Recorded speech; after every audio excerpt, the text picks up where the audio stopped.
I'm Chris, you're watching FRAG-MENTAL. I have the great pleasure to be joined by Clémence. Bonjour, ça va? Très bien, et toi? Très bien, merci. Mais de rien. So in this video we're going to be talking about Tom Ford's Rose Prick.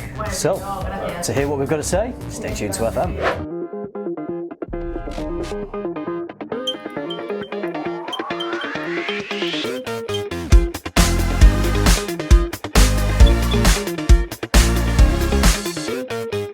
So the way we're going to work this video is, first of all, just have a little bit of a chat about Rose Prick and what we both feel about it.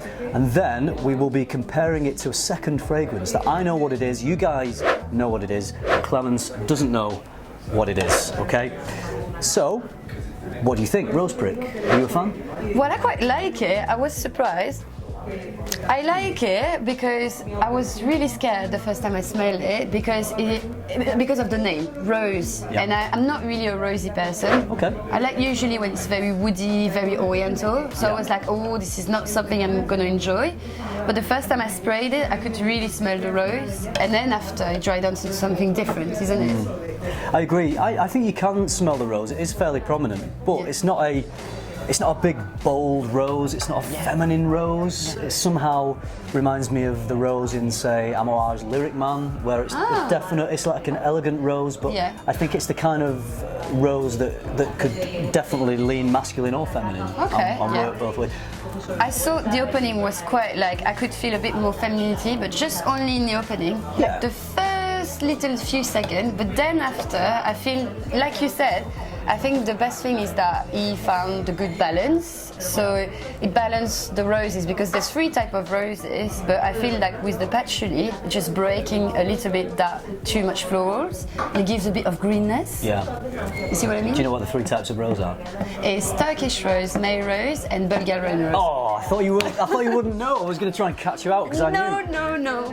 She knows what she's talking about. By the way, if you don't already know, Clémence has her own YouTube channel. It's fantastic. You're doing what, a couple of videos a week at the moment? 2 videos a week, Wednesday and Sunday. And how many subscribers are you currently on? 2K now. That's not enough. That is not enough. We need to get that up. So you can help by going over to Clémence's channel and subscribing because she has some brilliant content.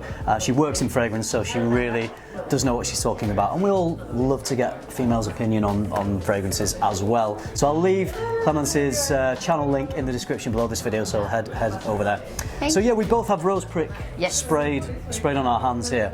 And I was worried, again, I was a little scared, as you were, that it was going to be too feminine. I think that bottle, the fact that it's called Rose Prick, I just thought, is it going to be just a female fragrance? But then I thought, well, a lot of the private blend is unisex. It is, isn't it? yeah. Well, some are a bit like more florals, but then like even though you're wearing a jasmin rouge, I think it looks really nice on a man too, and it's very florals. Yeah. But yeah, like you said, the bottle makes it all, but then the scent is really different from what it looks like. So. And gender in, we all know gender in perfume is a subjective thing. For example, what's the leather fragrance you've currently wearing? Oh, it's so that's Leather Rouge and Leather Rouge from Miller Harris. Miller Harris, and I love this brand. And this one is a leather that's got a touch of raspberry. Yeah. And it's such a nice scent, isn't it? It's a dark, sultry fragrance. I think if I sprayed it on myself, I'd probably think, oh, that's quite masculine. But when I smelled it on Clémence, I went wild, didn't I? I was like, that is amazing. It smells great. I think as long as you have confidence of wearing your scent, I think it's fine. Like I know a lot of men that are wearing like a little lighter jasmine fragrance, but where it's with a lot of elegance and masculinity. It really depends if you're confident in what you're wearing. The best thing is you like what you're wearing, that's it. I think maybe some men out there might have more of a problem with owning that pink bottle rather than the fragrance itself. I think that's the thing. The bottle definitely looks more feminine. Even unless you're a guy and you're into your pink, which is fine, you know, many guys are. It's alright. I mean, my dad wears pink and he's fine with it. Okay. But yeah, no, it's lovely. I used to wear pink, but I don't have much pink at the moment. But how come? It kind of went out of fashion a little bit. Don't tell your dad I said that though. So back to Rose Prick. Okay. All right.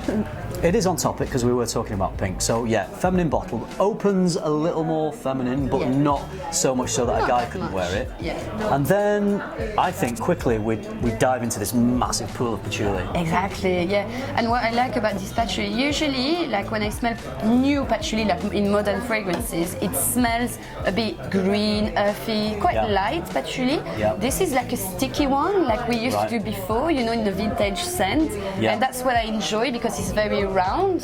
Yes, I wouldn't say this is an earthy patchouli. Yeah. It's got a little bit of chocolatey aspect to it, but not as much as in Noir de Noir. Much. Exactly, yeah, it's very chocolate, a bit sugary, but not too much again. Do you like Noir de Noir?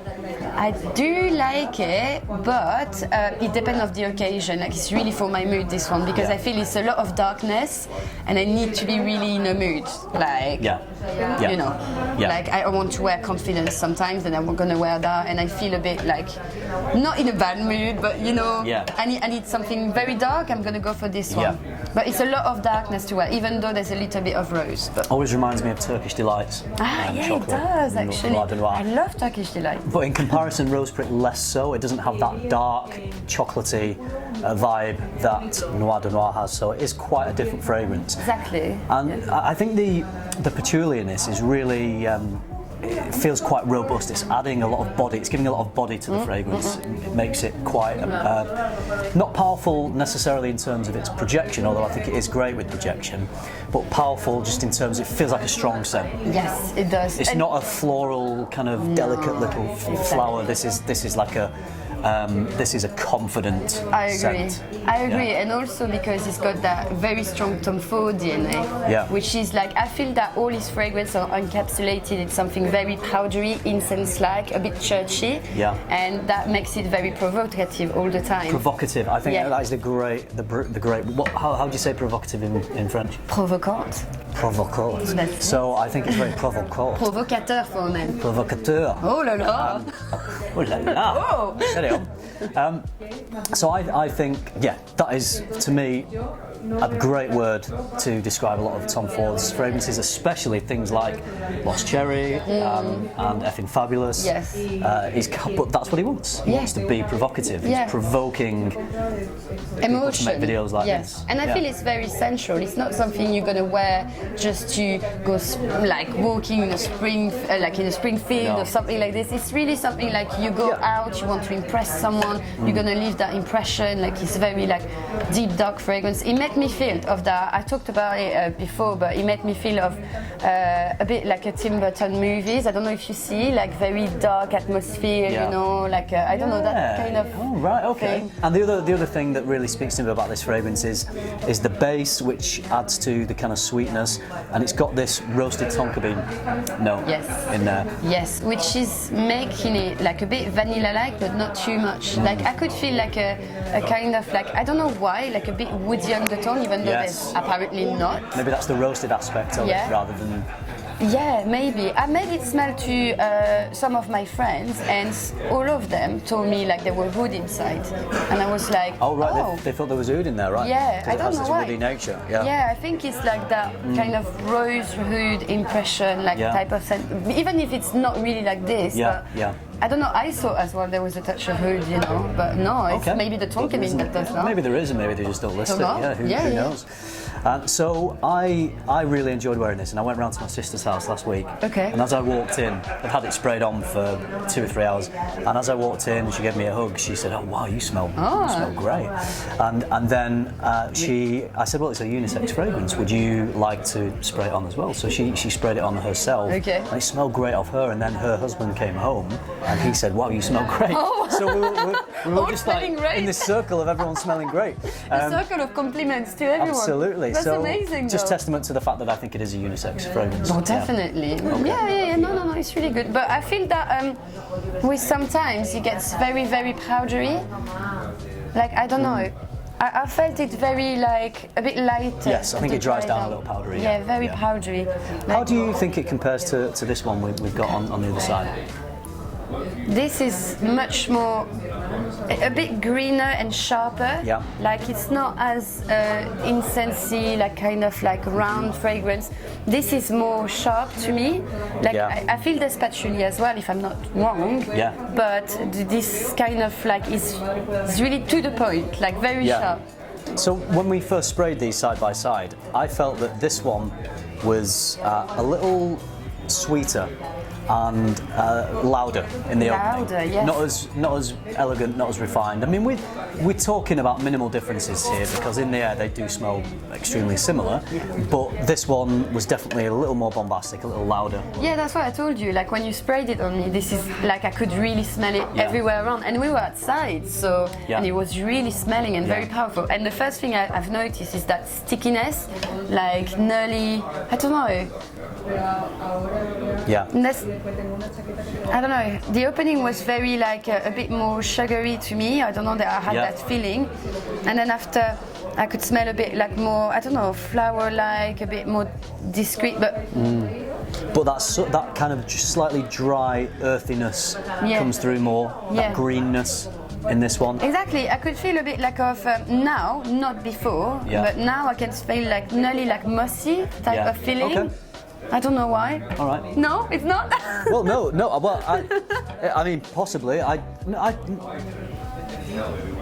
This one smells more damp patchouli than this one. Exactly. This one dries down more sweet and powdery and a little more elegant. This is the patchouli stable. I agree, 100%. But this looks like that is much more like they say in US beast mode. Yes, it is definitely. And this company who's made this do have a track record for producing beast mode versions of fragrances.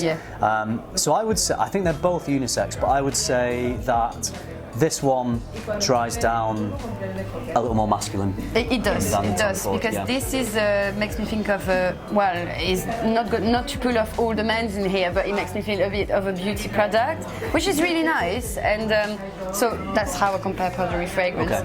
This for me is like much more powerful, but I if I'm honest to you, I prefer this, the rose prick though.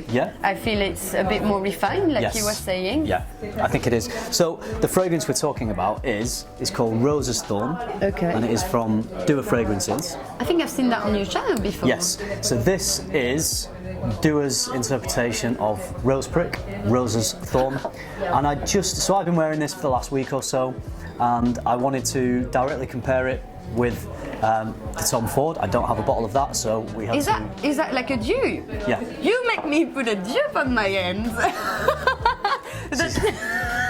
That's why I couldn't tell her what it was, so I'm sorry about that. Yeah. Oh, well, you smell the dupe. You've gone to the dark no. side now, Clémence. That's it, you're never coming back. Oh no! Can I leave? I'm leaving. No, it's actually really nice though. I have to say, it's really nice. But what I think Dua do a lot of the time is, I think the word inspired expression is the right word, because they take the DNA of a fragrance and they put a different twist on it. Yes. They either make it stronger, make it last longer, make it more masculine, combine DNAs with other DNAs to create a completely new scent, and they will resurrect vintage DNAs. So if there's maybe vintage fragrances that you've loved in the past, like Dior's, Chanel's, whatever, that they've changed the formulations. Like the Coromandel EDT is no longer available, is it? It's just the EDP. But some people love the EDT. I don't know if Dua do one, but they do things. They resurrect fragrances that have been reformulated and are not available anymore, so they can kind of resurrect scent. That is quite nice. That's what I like.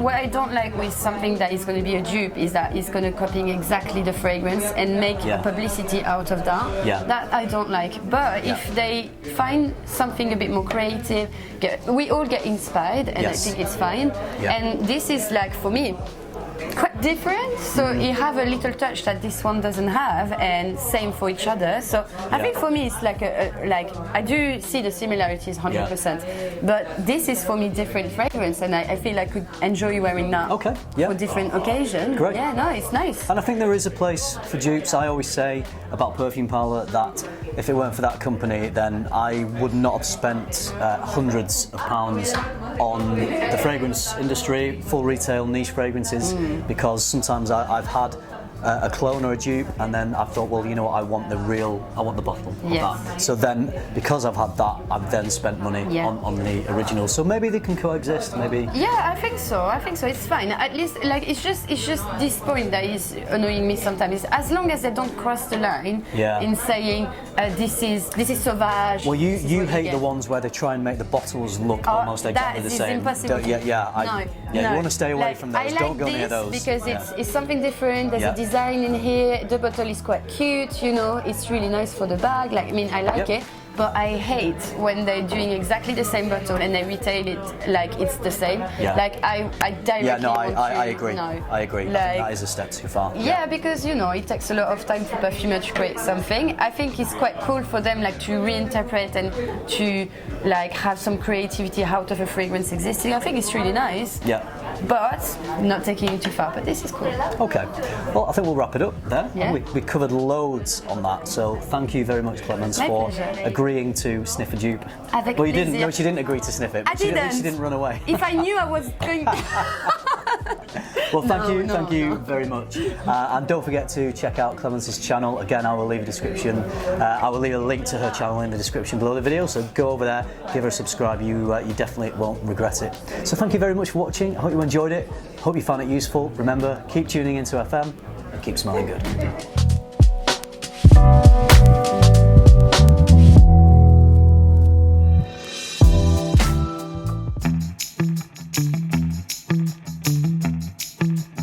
Perfect. Okay. All right, let's do an intro and then do another one if we mess it up. Okay. I'm Chris, you're watching FRAG-MENTAL. I have the great pleasure once again to be joined by Clémence. Hi. Bonjour. Bonjour. How are you? Très bien, et toi? Oui. All right, What did you say? Très bien, moi. Très bien, et toi? Et toi? How am I? Yeah. Ah, ça va. Okay. Oui, you should say oui. Très bien. Très bien. Très bien, merci. Okay, Amazing. let's Congratulations. Do that. Yeah. Yep. All right, I have the great pleasure once again to be joined by Clémence. Bonjour. Bonjour, ça va? Très bien, et toi? I'm Chris. Come on, we can't start. Bonjour. Bonjour. Ça va? Très bien, et toi? Très bien, merci. Mais de rien. You're welcome. Really, one more time. Yeah. Bonjour. Bonjour. Ça va? Non? C'est toi qui le I'll dis. say super. I need to say that better. So, if you want to see this intro one. Is it the beer? Do you want more beer? No, I think I better not have any more beer. Yeah.